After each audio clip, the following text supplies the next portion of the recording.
just dandy. Do you like the part? You like the part where you roll into a podcast like you haven't been talking for 5 minutes yet, and you turn it on, and it's just like, oh, hello, welcome. I'm glad you made it. John, you are looking pretty good. Do you? This is going to sound a little weird, but I'm going somewhere with this. Do you work out? Are you a runner or goer? I try, but I have two young daughters that kind of keep me busy running after them. So yeah, we're so Jerry and I have talked about this before too. But I'm reading the Arnold Schwarzenegger book, Be Useful, and it just reminds me that while I was in great shape pre-pandemic, pandemic hit, and now I'm a slob. And I'm thinking, well, okay, I need to get back into it. So this morning we got up and we worked out. We had a little gym. We got up and worked out. And I'm hurting this morning. Like I'm very uncomfortable. For sure. It'll beat you up when you get back into it. Yeah, but it's not very motivating to listen to Arnold tell this motivational speech about how he was moving the equivalent weight of a moving truck every afternoon because you just need to envision it. You just need to picture it in your mind, how to be successful. I just saw an interview with him, and he was obviously promoting the book, and he was just bitching about the fact that he looks at pictures of him when he was in his 20s and 30s, and now he looks at his body in his 60s, and he's obviously very depressed. And I'm going, you still look better than 99% of all the people in their 20s and 30s. So, agreed. Shut up. He does 100%. Oh my gosh, he's a tank. It is a good book though. Have either of you read it yet? No. I have not. I started the documentary, but have not finished. Yeah, I think we watched the first episode of the documentary. We're halfway through the book, so I'm going to finish the book. It's kind of like a highlight reel of the book, but it's pretty good. Check it out. Yeah. All right. Well, you guys ready to get started? Talk business? You betcha. Do it. All right, let's talk shop. Welcome to the CXR channel, our premier podcast for talent acquisition and talent management. Listen in as the CXR community discusses a wide range of topics focused on attracting, engaging, and retaining the best talent. We're glad you're here.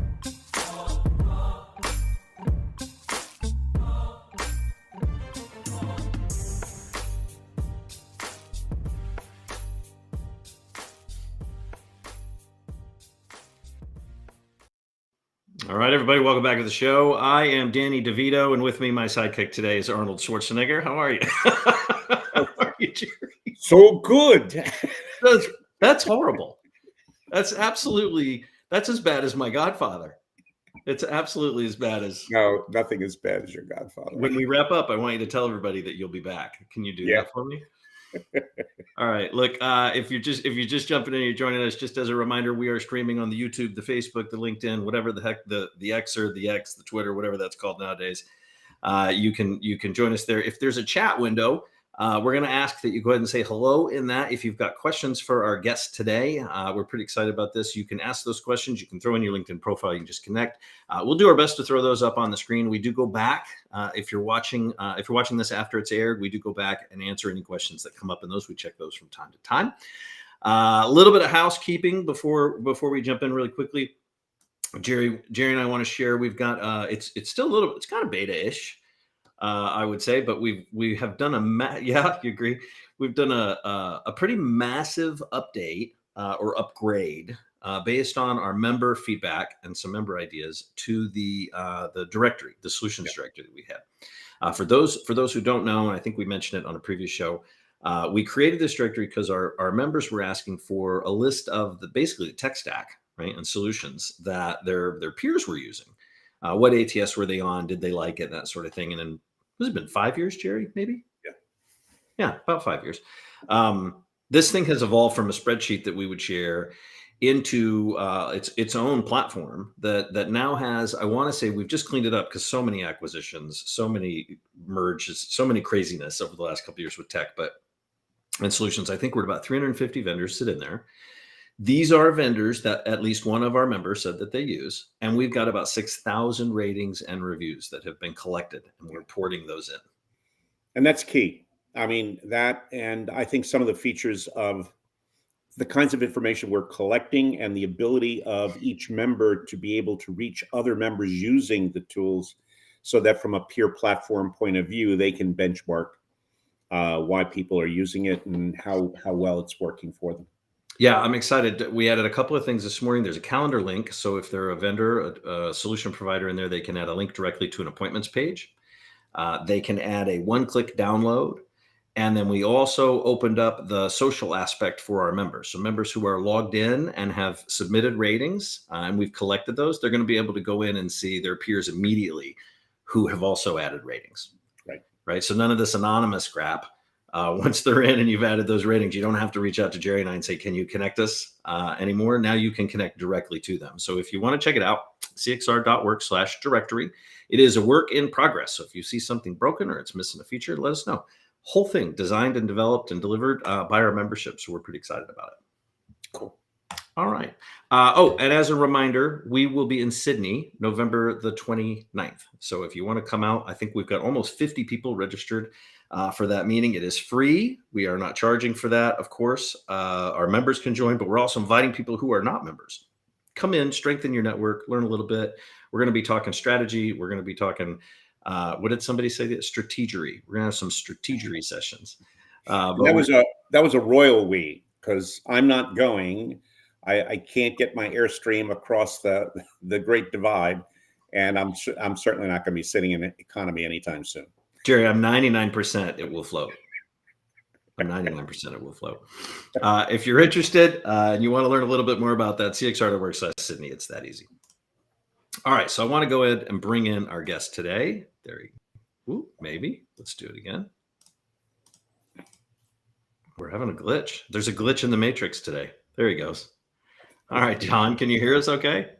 I sure do. Thanks, Chris. Thanks, Jerry. Great. Well, welcome. So before we kind of jump in, because we got some stuff we're going to talk about with trends and what you're sort of seeing in the space, because you sit in a really great chair to do that. Why don't you give us sort of what we call an escalator pitch of who is John Wilson and why should anybody listen to what you have to say today? I don't know why they'd listen, but I can tell you who I am. Relevant to this conversation, started WilsonHCG in 2002. Felt like there was a gap in the market when, at the time, again, early 2000s, looking at what was happening in the talent markets, specifically staffing. I felt like it was highly commoditized. There was very little focus on what the client was trying to accomplish or on your own internal people, even though it was necessarily a people business. And through that time, we've built the organization, spanned 6 continents, a few thousand employees, and support some of the world's most admired brands. I love that. Yeah, love that. There we go. We'll bring you back.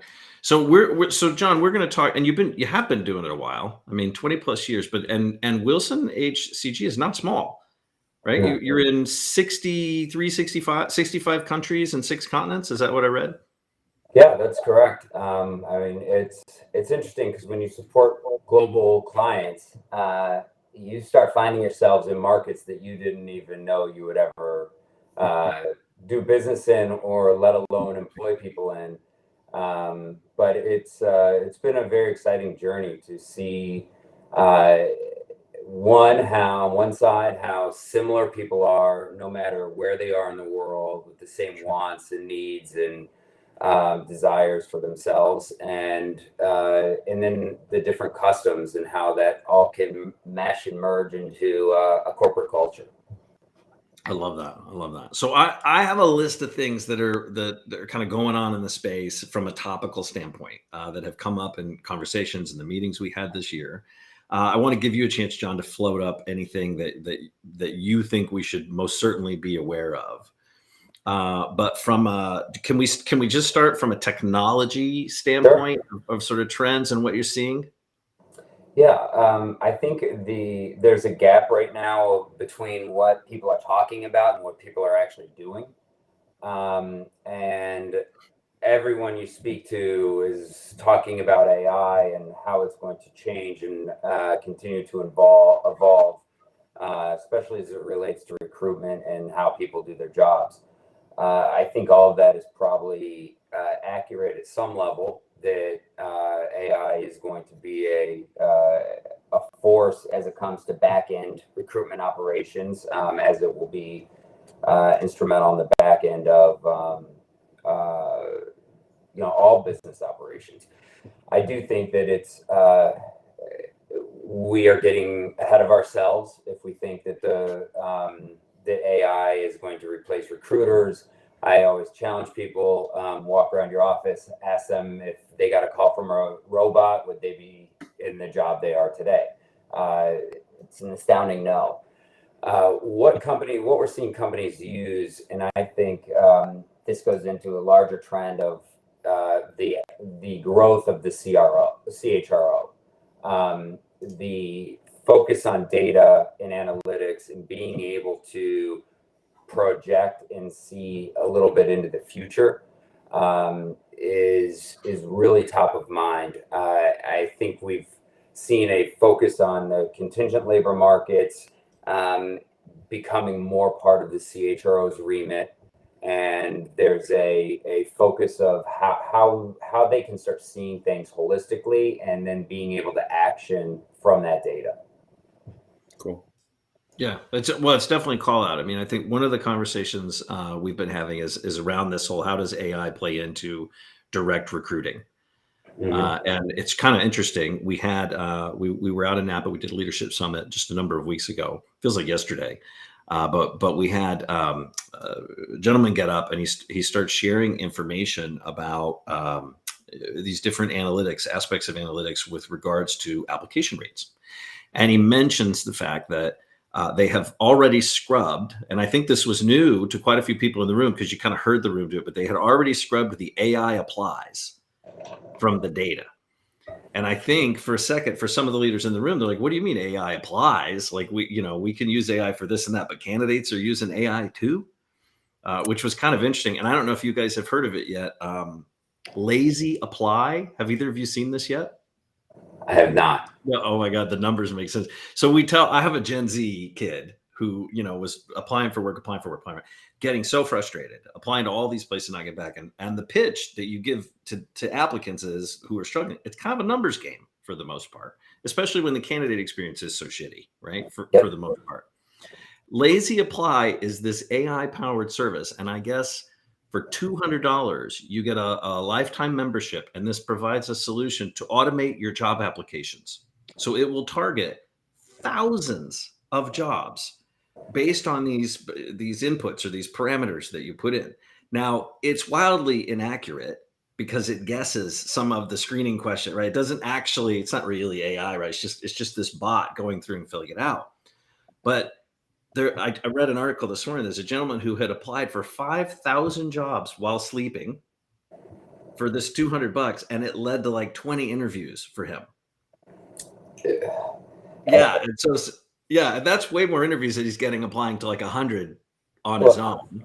And I think you bring up a very good point, because AI there's going to be a more need for human to manage AI, where we have seen instances where with pre-employment assessments, where someone has plugged into AI, hey, here's the assessment questions and here's the job I'm applying for. How should I respond?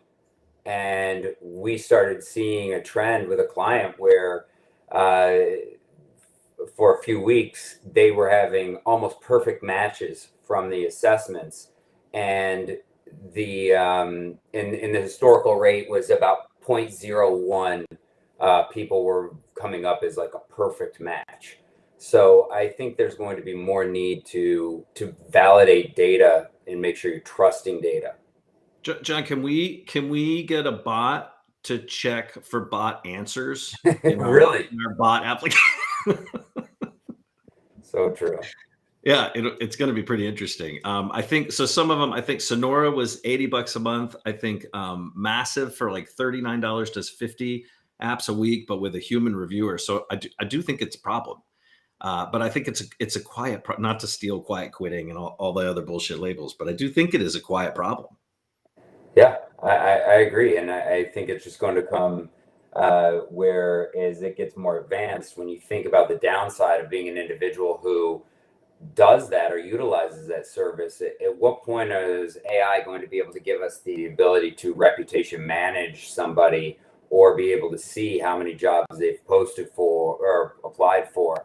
And these are all things that are possible in the future. So it's just a very interesting time. Yeah, just as it's important for the candidates to know how many of the 200 people who applied for each job actually someone got back to and closed them out in a appropriate or respectful way. So I feel like we're reaping what we sowed for years.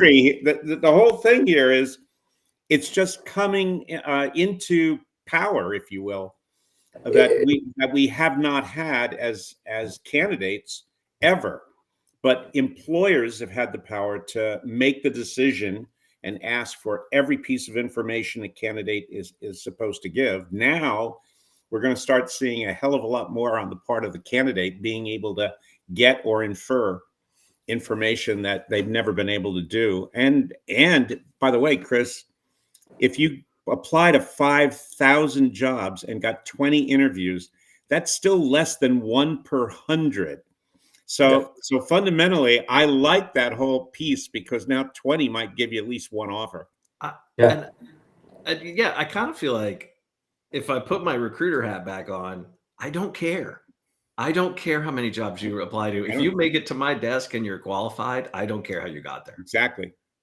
I think where somebody's going to have a little earpiece so that as you ask that virtual question, there's a whisper, there's a interview whisperer going on right in real time. That's the one I'm looking for.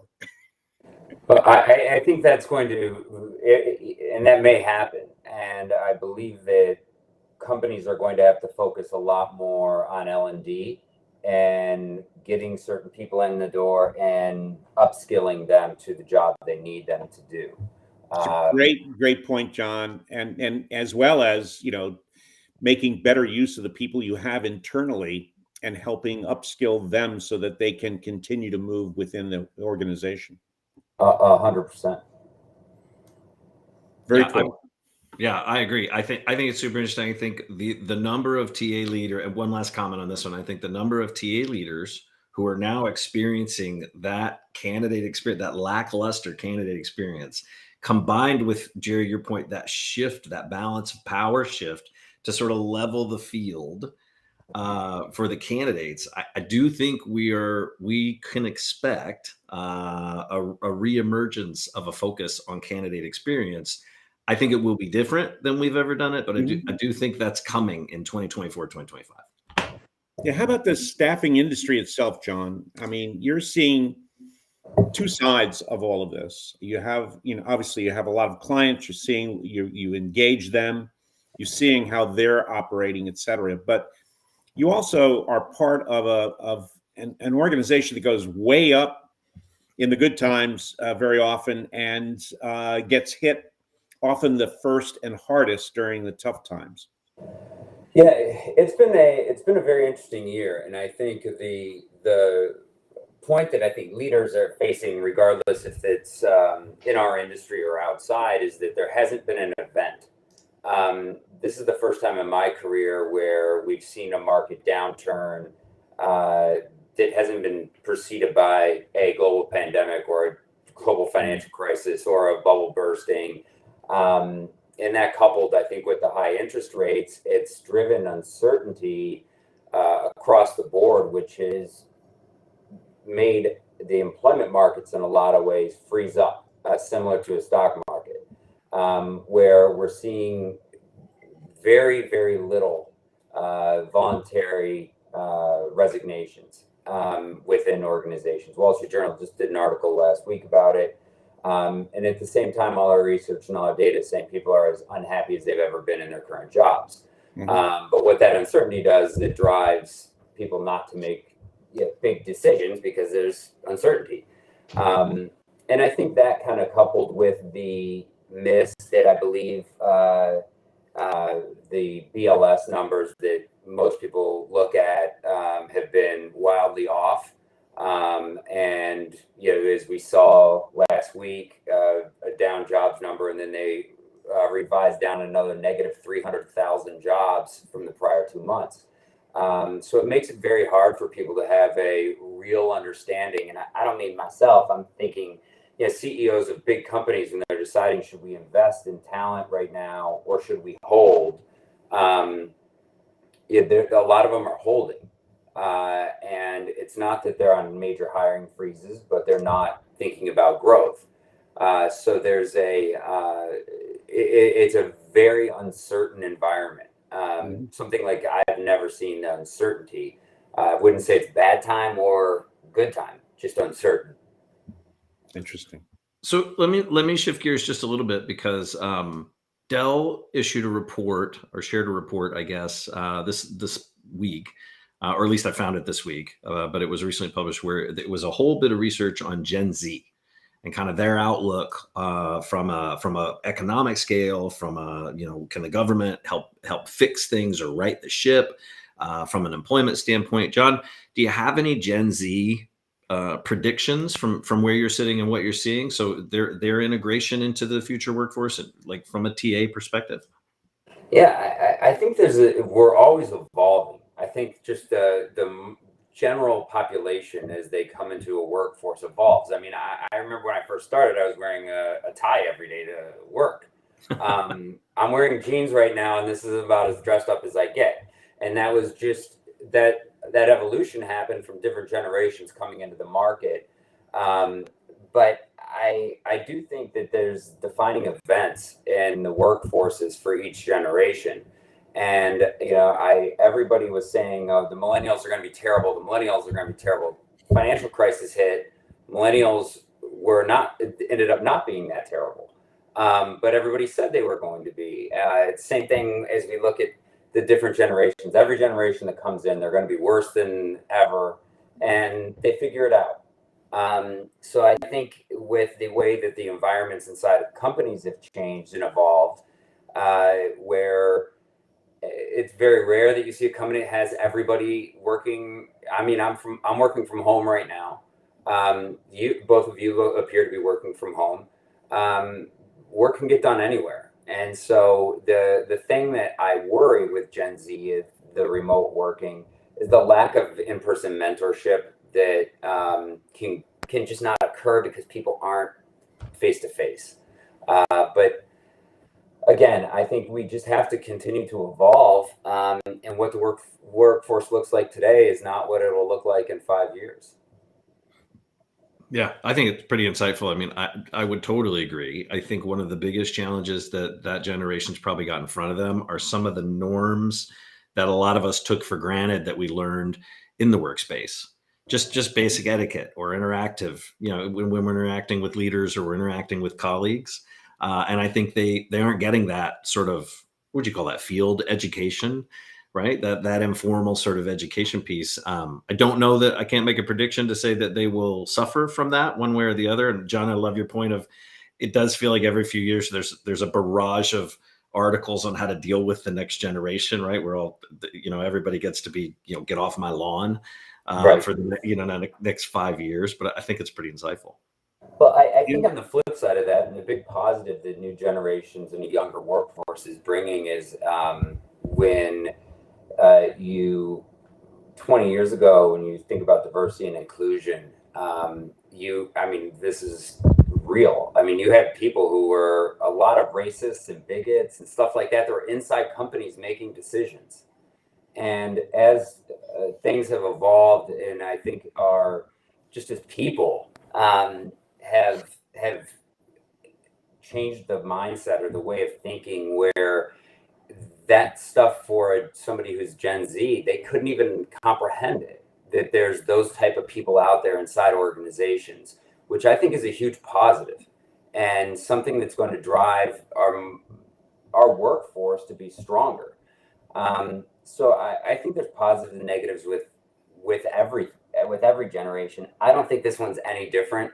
They have their own motivations and desires, just like I did when I was, in my early 20s, and you both probably did as well. And some of those changes you and your generation was able to change. But at the end of the day, I mean, companies still need to perform, and revenue needs to happen and profit needs to be made. And I don't think this generation is going to impede that from happening. Yeah, I wanted to make a viral TikTok joke, but you took us to a very real place. So I'm sorry. I appreciate it.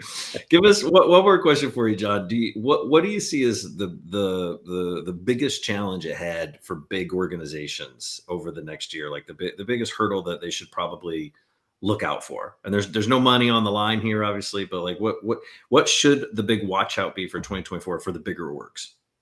Yeah, I think there's going to be winners and losers, like there is in every type of change environment. The uncertainty of the economic markets, it's present. Everyone sees it. There are certain companies that are going to look at this as a time to improve and get better.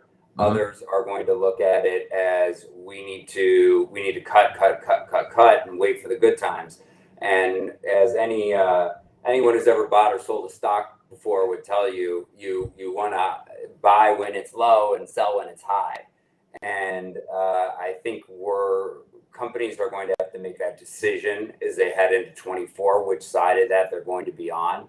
But if there's anything I could say for big companies is don't be overly committal, whether it's the work from home or the virtual, or every company is going to move and evolve differently.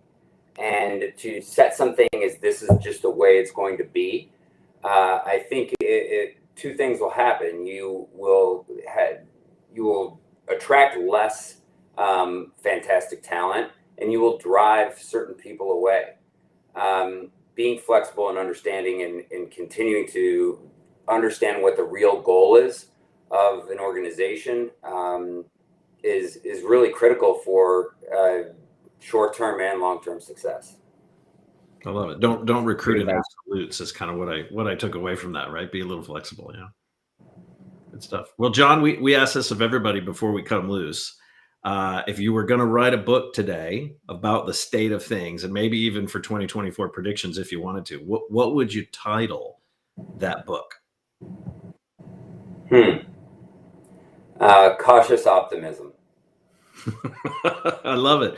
Who, present company excluded, who gets your first signed copy, John? My daughters, because then they would actually believe that I wrote it. I'm reminded, was it Dwayne Johnson? His daughter for years didn't believe he was in Moana, that he was the character in Moana, and they would argue about it. I'm sure. Like, my daughters, when there was our sign was on a building, and I said, that's the company I run. And they're like, no, you don't. And that was the end of the conversation. And I'm like, okay. You're not impressing anybody in that car. No, not. Well, John, much gratitude for you making the time to show up today. We really appreciate you sharing your insights and just cutting time out of your schedule to talk to everybody. And thank you both very much. All right, we appreciate it. Hang out in the green room real quick. All right, everybody. For everybody else, we'll see you next week. Thanks for listening to the CXR channel. Please subscribe to CXR on your favorite podcast resource and leave us a review while you're at it. Learn more about CXR at our website, cxr.works, facebook.com and twitter.com/careercrossroads, and on Instagram @careerxroads. We'll catch you next time.